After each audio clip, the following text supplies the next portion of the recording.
Sports-A-Delic, what is up? Got a good topic for you tonight. I'm just going to say it this way.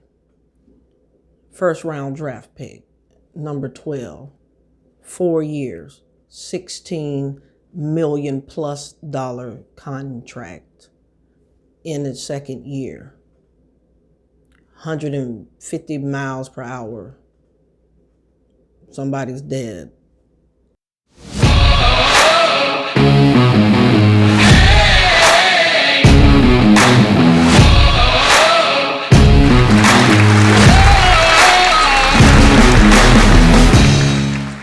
Sports-A-Delic, what's up, what's up, what's up? I am Reem, and that's Lil Reem. Please hit the subscribe for me, like, and share. As I told you in the introduction, there's a young man, sadly, tragically, has gotten himself in some real serious, real-life trouble. Henryruggs III, the star wide receiver for the Las Vegas Raiders. Apparently, allegedly, got behind the wheel of his Corvette, apparently liquored up, and was driving at an excess speed of 150 miles per hour, barreling into the back of a young lady's car, killing her as well as her dog. The car went up in flames. I think it could have been a lot more tragic. Everyone could have lost their life. First round draft pick, number 12, NFL draft 2020. Got a 4-year, $16 million plus contract, and was having a great second year season, and put himself in position to receive a serious payday. And the money's that's probably going to be lost, because I think his contract was fully guaranteed. The only thing that he had to do was continue to play and not make these type of decisions. And over the next year and a half, 2 years, he would have made $16-17 million on top of his new contract. Now, we've all been guilty of probably having one too many getting behind the wheel of a car. It's not that we're saying that we are perfect and, shame on you. No one feels worse than Henryruggs, because I'm sure he did not think that it was going to tragically end the way that it has, right? But the fact of the matter is, he's not the victim. He's not the victim in this. He had options. The NFL provides these guys with a free car. Just call the number. We don't want you to get yourself in any trouble. We don't want you to get behind the wheel of a car and possibly kill someone or kill yourself, or both. A lot of these guys don't want to use the service because they think that the drivers are going to report information back to the coaches or the NFL. So what? Maybe they set it up that way because that's exactly what they need to know. I said this then, I'm saying it now, and I will say it to Michael Vick's face. I said it to Arthur Blank's face. When Arthur Blank asked Michael Vick for the bone cold truth, you got to remember, he given this man $100 million contract before they were giving quarterbacks $100 million contracts. This is his most prized possession, Michael Vick. Electrified the whole city. Just tell me the truth. Because that way, if he can make it go away, of course, that's what he was going to do. This was a prized asset. So yeah, if they want you to call that number, guys, call the number. If you want to do lines of cocaine in the back seat of the car, do that in the back seat of the car. If they want to go tell, hey, that's what the drug testing is for. If you get caught up in that, but at least you're not out in the middle of the club, snorting cocaine. If you want to drink a 12-pack of beer and take you some shots, fine, just call the number. Before Uber, you could call a taxi, right? And then before Uber, they would give you the card with the number on it. And I think now there's an app where you just hit the button and, get the car. Because the only thing standing in the way of $17 million being lost is that one phone call. That one phone call. And again, he's not the victim. It may sound that way, right? But this woman is gone. She's never coming back. And no matter what happens, Henry Ruggs, he's alive. His family gets to still hug him, kiss him, and support him. Whereas this family, they have to put on some black dresses and do some sad singing and some slow walking. All because of the poor decision of just call the number. Or better yet, okay, if you don't want to call the number, just bring it down. They're waiting on the toxicology report.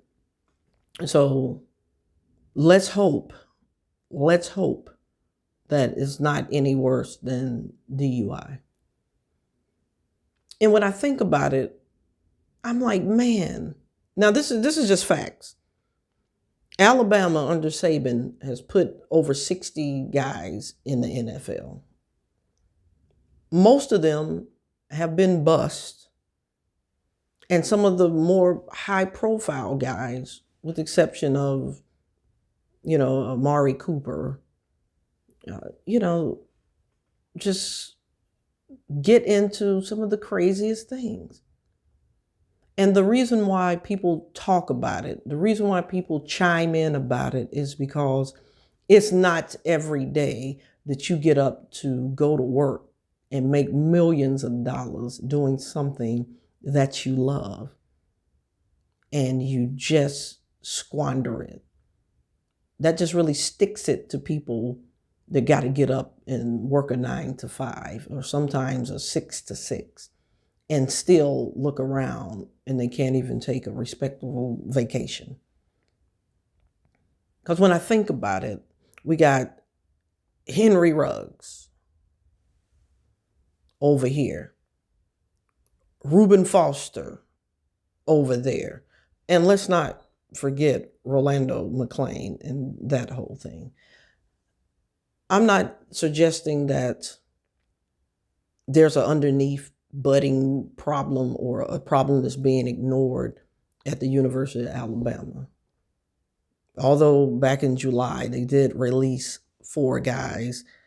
They had a stolen gun and possession of, drugs. Now, in my gut, I believe the only reason that they were kicked off the team is because I think it was 2 freshmen and like 2 redshirt cats. Probably if they were major contributors that's going to interfere with Alabama getting those championships, I wonder if things would be the same. That's one thing that I can respect and appreciate about Dabo Swinney. You get yourself in something, you are cut for the team. It's no conversation. We've already told you this type thing. And I said it and I stick by it. Deshaun Watson, same thing for him.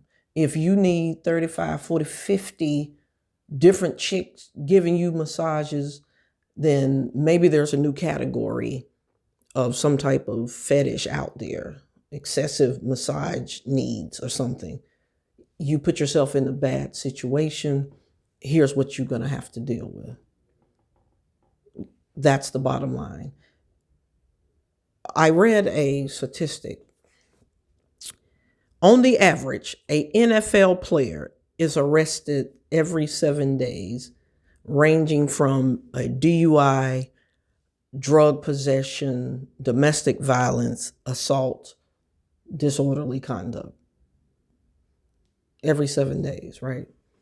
And I know we saying, okay, that we got the CTE going on with the brain, the headshots. I know that it's a violent sport. I get it. But we got to stop making excuses for this type of thing. We got to stop making excuses. Oh, well, it's a violent sport and they expect for us to get out here and fight and play like animals. These NFL owners make all of this money and they should pay us more. I also believe that it's a choice. It's a choice. You choose to put your body through what you do to get to the collegiate and professional levels. I don't know that you get to choose to be part of this and blame the owner for the choice that you're making to play. Should they have told players about CTE? Yeah, well, maybe they should have. Do you need a doctor to come and tell you that if you bang your head up against somebody else's head as hard as you can with this helmet, that it may mess your brain up? Okay, if you need that, then okay, so be it. My point is, it doesn't matter if they were told or not. People are still going to do what they want to do. Henry Ruggs know about the car service. They make this available, in their rookie camp. So he knew, and that's part of being an adult. That's part of choices. That's part of, if you're spiritual, that, God gave us, the power to destroy ourselves just through judgment, right? Just through decision making. So my point is this. I don't know that it matters if people get the right information. I don't know that it matters if people are getting everything they need to protect themselves. Because obviously, for some, it's not enough to have to live with that. It may not be enough for the victim's family, but because I know that this young man did not want for something like this to happen, it's punishment enough having to live with it. And it's deeper than that. There is a reason why psychologists, psychiatrists talk about the frontal lobe, which doesn't develop fully until around age 25, 26.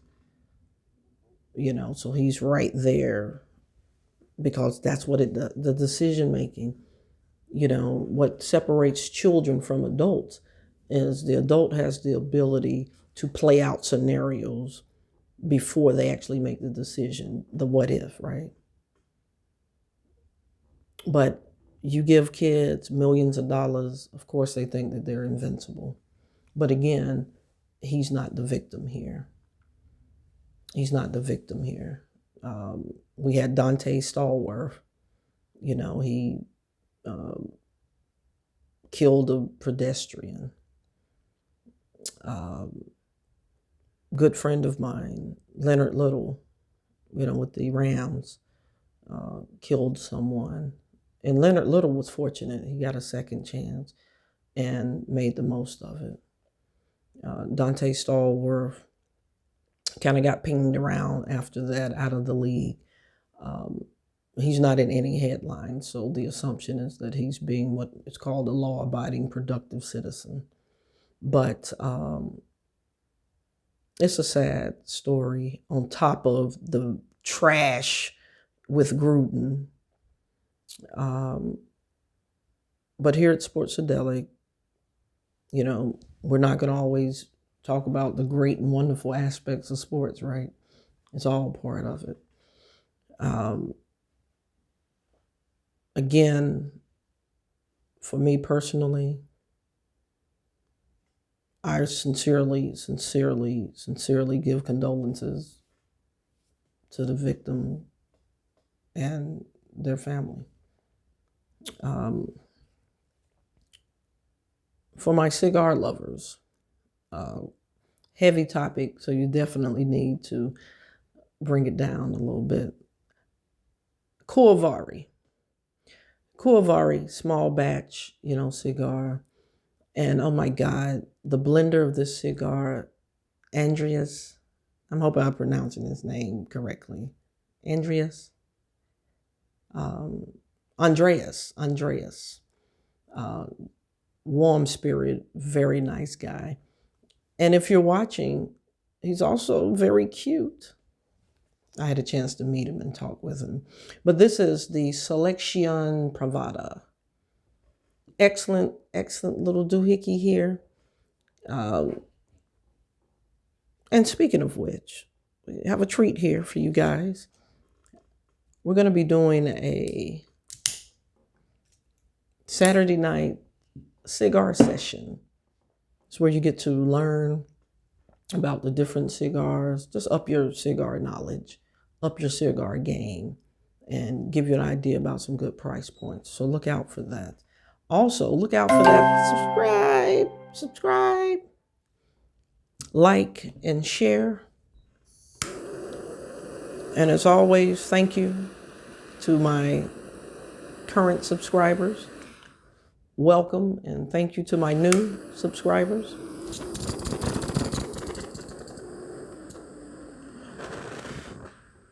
Keep this away from children. I shouldn't have to tell you that, but we know from tonight's topic, give the information, and you just got to hope people use it.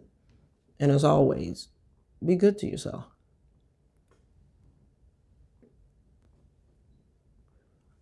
Good night.